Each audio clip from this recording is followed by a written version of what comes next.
Hello students, sequence and series में आज हम चैप्टर सेकंड के फर्स्ट एक्सरसाइज के कुछ क्वेश्चंस करेंगे। पहला क्वेश्चन देखो क्या है। Show that sequence 1/n² converges to 0। क्या शो करके दिखाना है कि 1/n² वाली जो सीक्वेंस बनेगी वो 0 को कन्वर्ज करेगी, और हम इसको बाय डेफिनेशन शो करके दिखाएंगे।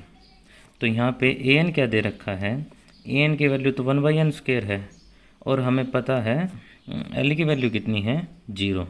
तो बाय डेफिनेशन के लिए हम क्या मान लेंगे, एप्सिलॉन 0 से बड़ा कोई नंबर मान लेंगे। तो हमें चाहिए क्या, an माइनस एल का मोड चाहिए। तो an माइनस एल का मोड हम निकालेंगे। an थी हमारी 1/n² और l था 0। इन दोनों का मोड कितना आ जाएगा, 1/n²। तो डेफिनेशन क्या कहती थी कि an माइनस एल का मोड लेस देन एप्सिलॉन होगा कब, जब हमें एक नंबर m मिल जाए कि उसके बाद वाले नंबर, ये उसके बाद वाली टर्म्स ये बात सेटिस्फाई करें। तो हमें m की वैल्यू निकालनी है। तो an माइनस 0 का मोड एप्सिलॉन छोटा कब होगा, जब an माइनस 0 की वैल्यू थी 1/n²। तो 1/n² जब एप्सिलॉन से छोटा हो जाएगा, और इसको जब रेसिप्रोकल कर देंगे तो n² इज़ ग्रेटर देन 1/एप्सिलॉन, और n की वैल्यू आ जाएगी 1/√एप्सिलॉन।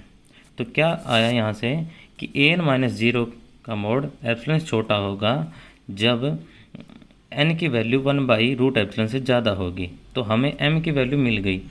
क्या मिली, m की वैल्यू अगर हम 1/√एप्सिलॉन से ज़्यादा लेते रहेंगे तो उनके लिए ये बात सेटिस्फाई होती रहेगी। तो यहाँ से हम क्या लिखेंगे कि an माइनस 0 का mod is less than epsilon if n is greater than equal to m, where m is greater than 1/√एप्सिलॉन।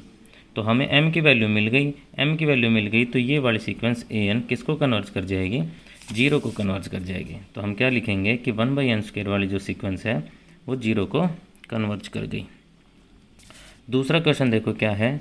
Limit n tends to infinity n² + 1 upon 2n² + 3 is equal to 1/2।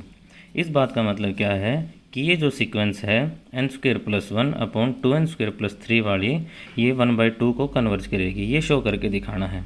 तो यहाँ पे an अपना कितना है, an तो n² + 1 upon 2n² + 3 है, और l की वैल्यू कितनी है, l की वैल्यू 1/2 है। तो इसको बाय डेफिनेशन प्रूव करने के लिए एप्सिलॉन कोई 0 से बड़ा नंबर मान लेंगे हम।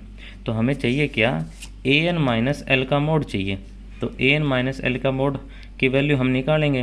तो an था n² + 1 अपॉन 2n² + 3, और l था -1/2। तो इनका डिफरेंस की वैल्यू हम निकालेंगे। डिफरेंस किया तो ये वैल्यू आ गई 1/2 × 2n² + 3। तो हमने निकाला an माइनस एल यानी an माइनस 1/2 का मोड, उसकी वैल्यू आ गई 1/2 × 2n² + 3। अब हमें यहाँ से चाहिए क्या कि हम इसको सोल्व करने के बाद n की वैल्यू निकालेंगे। तो इसको और थोड़ा सिंप्लीफाई करें तो क्या लिख सकते हैं हम कि 1/2 × 2n² + 3 ये छोटा रहेगा किससे, 1/2n² + 3 से, क्योंकि इसका डिनोमिनेटर ज़्यादा है, इसका कम है, तो ये वाली टर्म बड़ी रहेगी। और ये वाली भी छोटी रहेगी किससे, 1/n² से, क्योंकि इसका डिनोमिनेटर और भी छोटा है। तो यहाँ से हम क्या लिखेंगे कि an माइनस 1/2 का मोड एप्सिलॉन से छोटा होगा। एप्सिलॉन छोटा कब होगा, जब अगर 1/n² एप्सिलॉन छोटा हो जाए। अगर 1/n² एप्सिलॉन से छोटा हो जाएगा तो ये सारी वैल्यू एप्सिलॉन छोटी होती जाएगी, क्योंकि 1/n² तो बड़ा है इन सब से। इससे बड़ा आया, इसकी वैल्यू ये आई, और इससे बड़ा आया 1/n²। अगर 1/n² ही एप्सिलॉन से छोटा हो जाएगा तो ये वाली टर्म तो अपने आप एप्सिलॉन से छोटी हो जाएगी।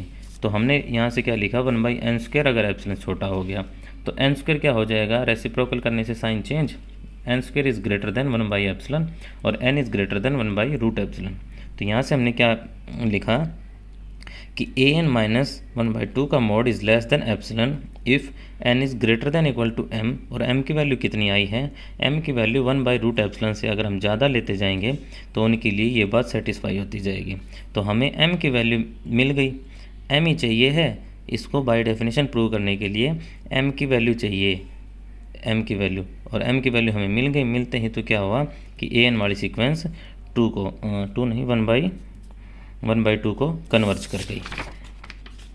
इसके बाद आगे क्वेश्चन है, show that n² diverges to infinity. कि जो एन स्क्वायर वाली सीक्वेंस है वो इन्फिनिटी को डाइवर्ज करेगी। एन स्क्वायर की लिमिट निकालेंगे, लिमिट कितनी आएगी, इन्फिनिटी आएगी, तो इन्फिनिटी को डाइवर्ज करती है। तो हमारा ए एन कितना है यहाँ, एन स्क्वायर है।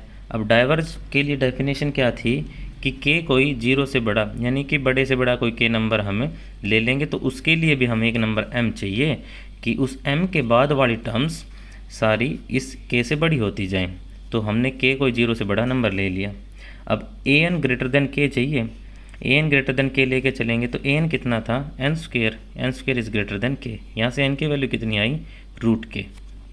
तो क्या हुआ कि ए एन के से ज़्यादा रहेगा, कब, जब एन की वैल्यू रूट के से ज़्यादा हो। तो हमें यहाँ एम की वैल्यू मिल गई कि एम की वैल्यू अगर हम रूट के से ज़्यादा लेते जाएंगे तो उनके लिए ए एन के से ज़्यादा आता जाएगा। तो इस बात का मतलब क्या हुआ, इस बात का मतलब ये हुआ कि ए एन इन्फिनिटी को डाइवर्ज कर गई, क्योंकि इन्फिनिटी के लिए हमें एक नंबर m मिल गया ना, कि m के बाद वाली टर्म्स इस k से बड़ी होती जा रही हैं, और ये डेफिनेशन थी डाइवर्जेंट की। तो यहाँ से क्या हुआ कि ए एन वाली जो सीक्वेंस है वो इन्फिनिटी को डाइवर्ज कर गई। आगे क्वेश्चन है, show that the sequence a n is equal to x की power n converges to zero if mod x less than 1। क्या क्वेश्चन है कि x की पावर n वाली जो सीक्वेंस बनेगी ना वो जीरो को कन्वर्ज करेगी, कब, जब x की वैल्यू का मोड 1 से छोटा हो, यानी कि x की वैल्यू -1 और 1 के बीच में अगर आती है तो उन नंबर्स की, ऐसे नंबर्स जो -1 और 1 के बीच के नंबर हैं, उनकी पावर करके अगर हमें कोई सीक्वेंस बनाई है तो वो सीक्वेंस हमेशा जीरो को कन्वर्ज करेगी। जैसे x की वैल्यू अगर मैं 1/2 ले लूँ तो सीक्वेंस बनेगी 1/2 की पावर n, तो ये सीक्वेंस हमेशा जीरो को कन्वर्ज करेगी। क्वेश्चन ये कहता है, ये प्रूव करके दिखाना है। तो हम x मान लेंगे 1/1 + h, जहाँ h जीरो से बड़ा नंबर है। अब इसका डिनोमिनेटर 1 से ज़्यादा है, नोमिनेटर 1 है, तो ये टर्म 1 से कम मिलेगी, तो x का मोड 1 से कम हो गया। अब हम क्या करेंगे, 1 + h की पावर n निकालेंगे। बाइनोमियल से इसको खोलेंगे तो क्या बनेगा, 1 + nh plus n into n-1/2 factorial h² plus ऐसे चलता जाएगा। अब अगर हम इस पूरे एक्सप्रेशन में से स्टार्टिंग के 2 टर्म लें तो क्या होगा, अगर हमने 2 ही टर्म ली हैं तो 2 टर्म का सम तो कम मिलेगा इस होल से, क्योंकि ये सारा तो इस सारे के सम के बराबर था। अगर इस सारे में से 2 ही टर्म ली हैं तो ये वाली वैल्यू ज़्यादा मिलेगी।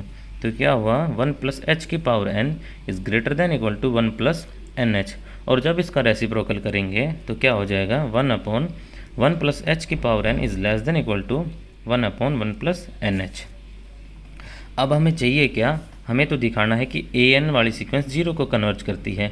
तो हम क्या निकालेंगे, ए एन माइनस एल का मोड निकालेंगे। तो एल की वैल्यू जीरो है यहाँ, तो ए एन था एक्स की पावर एन माइनस जीरो का मोड कितना हो जाएगा, एक्स की पावर एन का मोड, और यहाँ पे एन को बाहर करेंगे तो मोड एक्स की पावर एन।